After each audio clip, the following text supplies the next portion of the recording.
Hello पोपलूज, welcome to the 8 minute rapid revision series, जहां पे आज की वीडियो में हम लोग कवर अप कर रहे हैं तुम्हारे children and women in sports. बस 8 मिनट में पूरे चैप्टर में आग लगा देंगे, स्वाहा कर देंगे। बस चैनल पे नए हो तो सब्सक्राइब कर देना और वीडियो को शेयर कर देना। तो अब चलो हम लोग चैप्टर को स्टार्ट करते हैं। तो यार सबसे पहले सब टॉपिक का स्क्रीन पे दिख रहा होगा टेम्पलेट, ये जो 5 सब टॉपिक हम लोगों को कवर अप करना है। स्टार्ट करते हैं सबसे पहले सब टॉपिक को, जो कि exercise guidelines of WHO for different age group, यानी कि अलग अलग एज ग्रुप के लोगों के लिए WHO ने क्या क्या गाइडलाइंस को निकाला है इसके बारे में पढ़ेंगे। सबसे पहले 0 से 4 साल के बच्चों के लिए क्या होना चाहिए, उन्हें एटलीस्ट अलग अलग फिजिकल एक्टिविटीज में अलग अलग घंटे इन्वॉल्व रखना चाहिए। 1 घंटे से ज्यादा स्ट्रॉलर में या फिर चेयर में बैठा के नहीं छोड़ना चाहिए। उनका जो है मेन उन्हें रीडिंग और स्टोरी टेलिंग का जो टाइम है, यानी कि पेरेंट्स को उन्हें उनमें एंगेज करना चाहिए। 10 से 13 घंटे का स्लीप बहुत ही ज्यादा इंपॉर्टेंट है और कभी कभी वो नैप्स भी ले सकते हैं। अब आते हैं चिल्ड्रन और एडोलेसेंट पे, यानी कि 5 से 17 साल के बच्चों के लिए। ऐसे बच्चों को एटलीस्ट 60 मिनट का विग्रस इंटेंसिटी का एक्सरसाइज करना चाहिए, जैसे कि वो सॉकर खेल सकते हैं, रनिंग कर सकते हैं, ठीक है।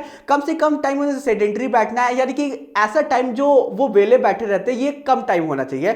जो स्क्रीन टाइम है, मोबाइल टाइम है, वो 1 घंटे से कम होना चाहिए, समझ गए। और उसके साथ साथ फिजिकल एक्टिविटी अलग अलग करते रहना चाहिए, इससे स्ट्रेस लेवल कम होता है उनका। अब आते हैं अडल्ट के ऊपर, 18 से 64 साल के ऊपर। देखो यार, मेनली इन्हें 150 से 300 मिनट तक मॉडरेट इंटेंसिटी का एक्सरसाइज ये कर सकते हैं, कोई भी फिजिकल एक्टिविटी कर सकते हैं, या फिर 75 से 150 मिनट तक विग्रेस इंटेंसिटी का एक्सरसाइज कर सकते हैं, जैसे कि वो सॉकर खेल सकते हैं, हॉकी खेल सकते हैं, क्रिकेट खेल सकते हैं, रनिंग कर सकते हैं, स्प्रिंट कर सकते हैं। क्लियर है। उन्हें ज्यादा मसल स्ट्रेंथनिंग एक्सरसाइज पे फोकस करना चाहिए, उन्हें ज्यादा जिम सिम जाके अपने मसल को डेवलप करना चाहिए। नेक्स्ट क्या है, कम से कम सेडेंटरी टाइम होना चाहिए, वेले बैठने का टाइम कम से कम होना चाहिए, मोबाइल भी कम से कम देखना चाहिए। आई होप क्लियर होगा। बढ़ते एडल्ट्स के ऊपर 65 से ज्यादा जिनका एज है, उनके लिए क्या रूल्स है। सबसे पहले तो उन्हें अपनी फिजिकल फिटनेस को अच्छे से मेंटेन करके रखना चाहिए। 150 से 300 मिनट तक एटलीस्ट उन्हें लो इंटेंसिटी वाला जो फिजिकल एक्टिविटी है उसे करना चाहिए, जैसे कि वो जॉगिंग कर सकते हैं, वॉकिंग कर सकते हैं या योगा कर सकते हैं। क्लियर है। कम से कम उन्हें वेले बैठना है, यानी कि सेडेंटरी टाइम कम से कम होना चाहिए, और मोबाइल में जो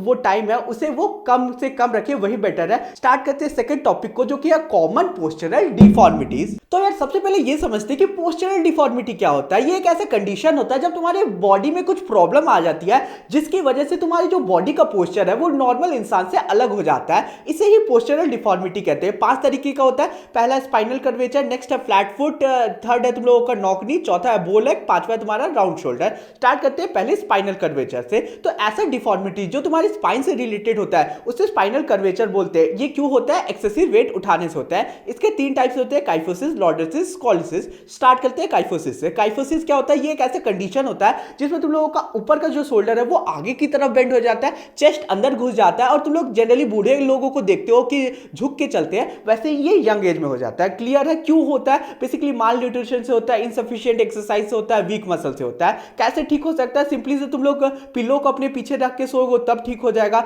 धनुष आसन परफॉर्म करोगे तब हो जाएगा, या फिर पीछे तुम लोग बेंड होके रहोगे बहुत टाइम तक तो ये धीरे धीरे होकर ठीक हो जाएगा। आते हैं लॉर्डोसिस पे। लॉर्डोसिस जस्ट इसका उल्टा है। इस पे होता क्या है कि नीचे का स्पाइन जो है वो आगे की तरफ निकल जाता है, यानी कि तुम्हारा जो लंबर रीजन है, पेट वाला एरिया है, वो आगे की तरफ निकल जाता है। तो ये बहुत ही खराब दिखता है कोई भी इंसान में। इम्बैलेंस डाइट की वजह से होता है, ठीक है, ओबेसिटी के चलते होता है, या फिर कोई भी स्पाइनल मसल तुम लोगों का खराब हो जाता है तब हो जाता है। अब ये रेमेडीज क्या है? तुम लोग सिंपली से कर क्या सकते हो, सिटअप्स कर सकते हो, रेगुलरली हलासन कर सकते हो, टो टचिंग एक्सरसाइज कर सकते हो। क्लियर है। स्कोलिसिस क्या होता है? तो नीचे का एरिया में तुम लोगों का सी टाइप में एक कर्व बन जाता है, समझ गए, यानी कि तुम लोगों का नीचे का एरिया में साइडवेज कर्व एक बन जाता है, जैसे कि इमेज में देख सकते हो।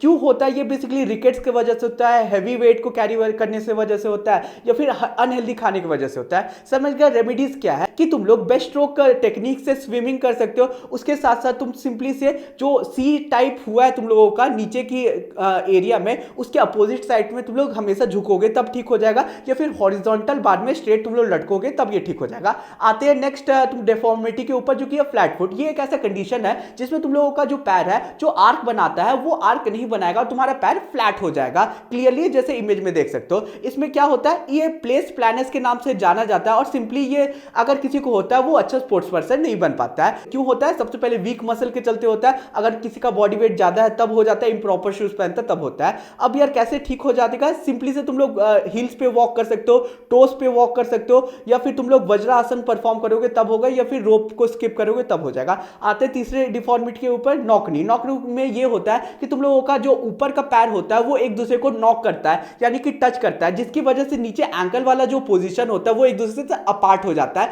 फैल जाता है। समझ लो अगर किसी को भी ये होता है तो वो दौड़ने में उनसे बहुत दिक्कत होता है, ठीक है, वो अलग अलग प्रॉब्लम फेस करता है चलने में। क्लियर है? कॉजेस क्यों होता है? विटामिन डी की कमी से होता है, फास्फोरस की कमी से होता है, किसी को रिकेट है तब हो सकता है। अब कैसे ठीक हो सकता है? हॉर्स राइडिंग करोगे तो ठीक हो जाएगा, पिल्लो को अपने पैरों के बीच में रखोगे तो ठीक होगा, पद्मासन और गोमुख आसना करोगे तो ठीक हो जाएगा। अब आते हैं बो लेग के ऊपर। बो लेग जस्ट इसका उल्टा है। इसमें होता क्या कि ऊपर का जो तुम लोगों का एरिया होता है पैर का, वो एक दूसरे से अपार्ट हो जाता है, जैसे फिगर में देख सकते हो। बेसिकली डिफिशियंसी होता है कैल्शियम का और फास्फोरस का, तब ये होता है, ठीक है। विटामिन डी की कमी होगा तब होगा। प्रिकॉशन यानी कि रेमेडीज क्या हो सकता है? रेमेडीज ये होगा कि विटामिन डी तुम लोग अपने डाइट में बढ़ाओगे तब हो जाएगा, बैलेंस डाइट रखोगे तब ये ठीक हो जाएगा। आते हैं नेक्स्ट डिफॉर्मिटी के ऊपर, राउंड शोल्डर। इस पे सिंपली से होता है क्या कि तुम्हारा शोल्डर वाला एरिया जो होता है वो पूरा राउंड हो जाता है, चेस्ट तुम्हारा अंदर घुस जाएगा और तुम्हारा शोल्डर आगे की तरफ बेंड हो जाएगा। ये क्यों होता है? बेसिकली होता है टाइट कपड़ों पहनने से होता है, या फिर हेरिडिटी से होता है, या फिर तुम लोग अगर गलत फर्नीचर यूज कर रहे हो तब हो सकता है।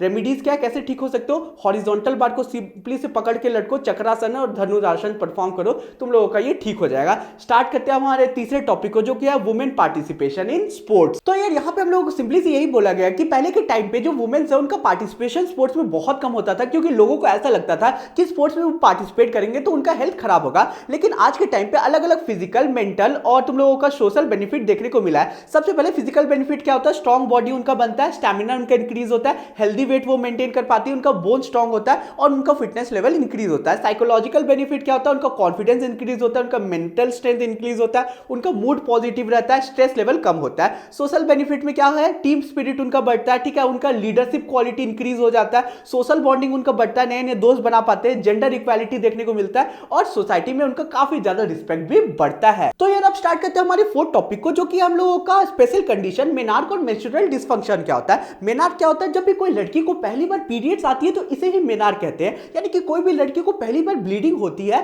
पीरियड्स के दौरान तो इसे मेनार्क कहते हैं। लड़कियों को जनरली 12 साल में पहला बार पीरियड आ जाता है, लेकिन 8 से 16 साल में कभी भी पीरियड आ सकता है। मेंस्ट्रुअल डिसफंक्शन क्या होता है? ये एक ऐसा डिसऑर्डर है जिसमें लड़कियों का जो ब्लीडिंग है वो कभी कभी 21 से 35 दिनों के बीच जो साइकिल होता है पीरियड का, उससे पहले कभी पीरियड्स आ जाता है, कभी कभी बहुत ज्यादा पीरियड्स में डिले देखने को मिलता है, तो इसे ही मेंस्ट्रुअल डिसफंक्शन बोलते हैं। स्टार्ट करते हैं हमारे आखिरी टॉपिक, पांचवें टॉपिक को, जो कि है फीमेल एथलीट ट्रेड के अलग अलग टाइप्स होते हैं। पहले ओस्टियोपोरोसिस, ये एक ऐसा कंडीशन होता है जिसमें बोन की डेंसिटी जो होती है वो लड़कियों में बहुत ज्यादा कम हो जाती है, जिसकी वजह से उनका बोन वीक हो जाता है और उनमें फ्रैक्चर जो होता है बोन में वो जल्दी आ जाता है। फैक्टर्स क्या? कैल्शियम अगर डाइट में वो कम ले रही तब हो सकता है, एमोनोरिया हो रहा है या ईटिंग डिसऑर्डर हो रहा है तब ये सारे फैक्टर्स है। एमोनोरिया क्या होता है? एमोनोरिया सिंपली से ये होता है कि जो पीरियड्स है उसमें कभी कभी डिले हो जाता है या फिर कभी कभी वो जल्दी आ जाता है। कि दो टाइप्स होता है, प्राइमरी एमोनोरिया, इसमें क्या होता है कि मेनार्क जो है कोई लड़की को आता ही नहीं है, 18, 19, 20 साल होता है। सेकेंडरी एमोनोरिया में ये होता है कि लड़कियों को मेनार्क तो आ जाता है लेकिन उनका जो पीरियड्स होता है वो 2, 3, 4 महीनों के लिए डिले हो जाता है। अब क्यों होता है? हार्मोनल चेंजेस के चलते होता है, ज्यादा एक्सरसाइज करने के चलते होता है, कम कैलोरी खाने के चलते होता है। ईटिंग डिसऑर्डर क्या होता है? ये ऐसा डिसऑर्डर होता है जो खाने को लेके होते हैं। इसका दो टाइप्स है, एनोरेक्सिया नर्वोसा और बुलिमिया नर्वोसा। एनोरेक्सिया नर्वोसा में ये होता है, ये ऐसा डिसऑर्डर है जिसमें जो लड़कियां है वो खाना ही छोड़ देती है अपने फिगर के चलते। सेकंड क्या? बुलिमिया नर्वोसा में ये होता है कि जो एथलीट्स है वो खाने को इंटेक करती है और फिर खाने का टेस्ट लेके उसे वोमिट कर देती है। तो इसी के साथ हमारा चैप्टर कंप्लीट होता है। तो यार हमारे अनएंडिंग एजुकेशन ऐप में जाके जरूर से प्रीमियम नोट्स को चेकआउट करना, लिंक डिस्क्रिप्शन में मिल जाएगा। इन नोट्स से पढ़ के तुम लोग अपने बोर्ड में बहुत अच्छे मार्क्स स्कोर कर सकते हो। चैनल पे नए हो तो सब्सक्राइब कर देना। मिलते हैं नेक्स्ट वीडियो में, बाय बाय।